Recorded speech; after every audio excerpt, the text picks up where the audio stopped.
kind of give me a good feel for when you first came in. Not the competition, when you first came in. Yeah. Kind of tell me where you were coming from. Like. Oh gosh, that was really low place. Like I felt like I had not quite hit bottom, but I was like, I'm heading that way, and I needed to get out of it. So I searched online and found you guys were nearby, and you know, came in for the. I think that the consultation really nailed it because, you know, you're very engaging, and there was obviously a caring element there. It wasn't just give me your business. It was, you know, I want to help you reach your goals, and I felt that I'd be supported in that. So I felt comfortable signing up. So it was, and you know, the people I think really nailed it. Not just the trainers, but the people who are also like taking the class with you. If it wasn't for them, like, because they're always like, because I see what they do and I want to try to push myself to be like that, and I see that they've accomplished what they've done, so I feel like I can do it too. So, and everybody's very supportive and very friendly, and that really makes a difference. Good. And like from the point you walked in to now, how much have you lost? And not only that, how has it made you feel? Like how do you gosh, 32 pounds.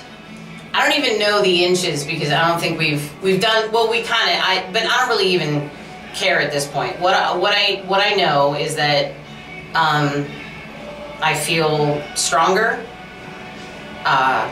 Just in like doing simple things like getting up off the couch, like I feel like my whole body's engaged. I don't have to, like, you know, push myself to help myself get off the couch.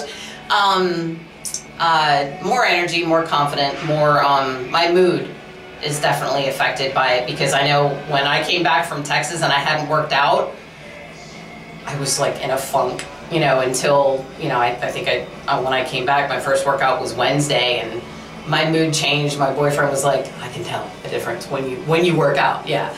So, but as far as like the being in shape, like I haven't been this size in probably almost 10 years. And I'm seeing definition in muscles that I haven't seen in probably 20 years. And one of the things I think that's going to make a difference as far as making sure this stays a permanent, you know, kind of lifestyle change is that any other time I've lost weight, I haven't gained muscle at the same time. It's always been just losing weight.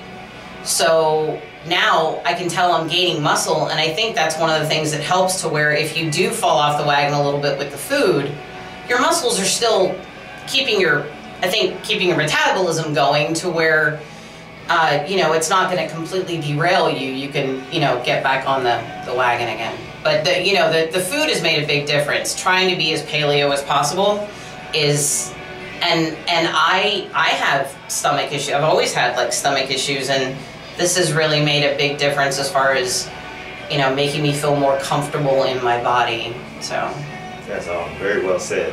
And now, as far as the competition was concerned, the 6 weeks. Yes. Tell us, like, kind of, I don't remember the numbers exactly, but how much did you lose, how many inches, and what did you do, like, in that 6 week period that was different, per se, than before that? Yeah. It was 14 pounds. I think it was, what, like 4 or 5 inches off the waist, and that's really all I remember.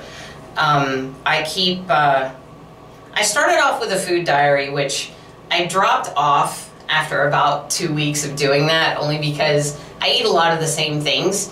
So it was a lot of repetition, and I realized at the beginning when I was doing the food diary that I was actually like still eating a lot of, even though it was gluten-free carbs, there was still a lot of carbs in it. So I was eating like brown rice. I was eating like later at night. So after a few weeks into the challenge, I noticed that like I was like, I really need to I'm going to push myself a little harder. So what I did was cut out almost all carbs except for except for lunch. Like I would eat like a little bit of rice or whatever. So I wouldn't eat any carbs for dinner. And then I stopped myself from snacking after dinner.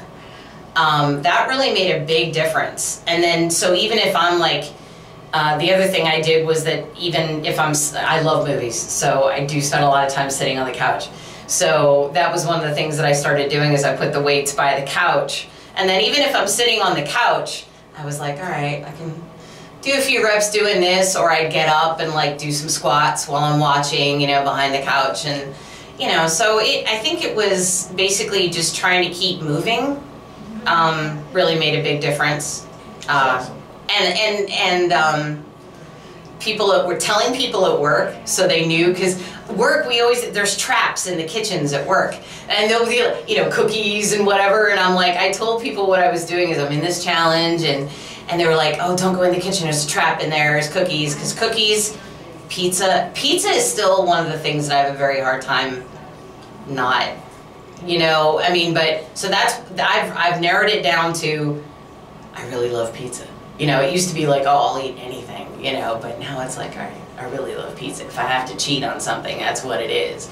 So, but that's what it was, I think, was realizing that I was only substituting my carb addiction from gluten to non-gluten. And that if I really wanted to lose weight, I really needed to cut out as much of that, like any of like the coconut flours and the brown rice, because I was substituting regular pasta with brown rice pasta. I'm like, okay, I'm trading in one addiction for another.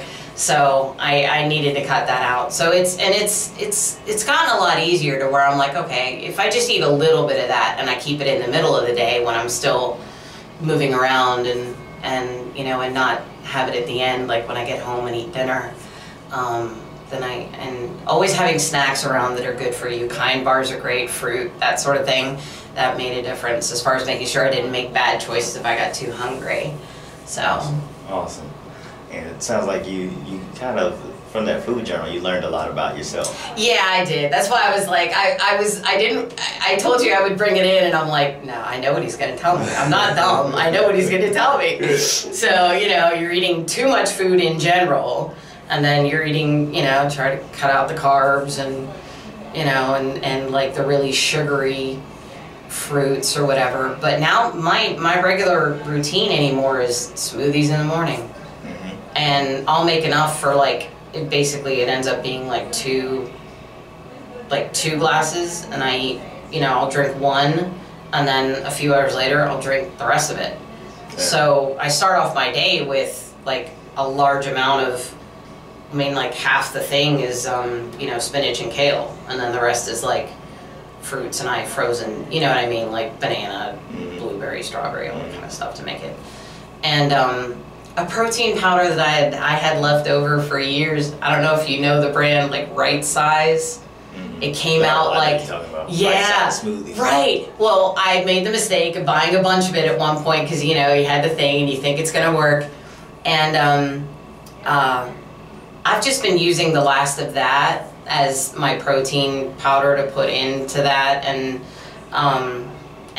I figure I'll get into something better as soon as I'm done, because I made a big investment into that. I didn't want to just throw it away. Right. So, but I'm almost done with that, so I can look into getting something else to put in. Okay. If you were to say one thing about, you know, somebody that's kind of on the fence and, you know, thinking about doing something but maybe a little hesitant, or maybe coming from a place where you were, what would you say? You're stronger than you think you are. I think it's what it is, because I know I didn't think I was strong enough to do some of the things that I do now. Because even Joel was like, wow, you know, such an improvement just in like the last 6 weeks. Because I think as you start to drop weight, you actually get more mobility, not just the strength, but I mean to be able to like get your knees up to your chest without your, you know, weight being in the way or things like that. And it's like, so be brave, you know, because that's and I'm still scared, because that's why I get a little teared up, because it still makes me nervous. But it's like, no, you can do this. You might not think you can, but you can. That's awesome. So, thank you very much. Okay. You did fantastic. You know, you've been great for the community, and this is I can't imagine it without you. So, Well, that's awesome because I love you guys.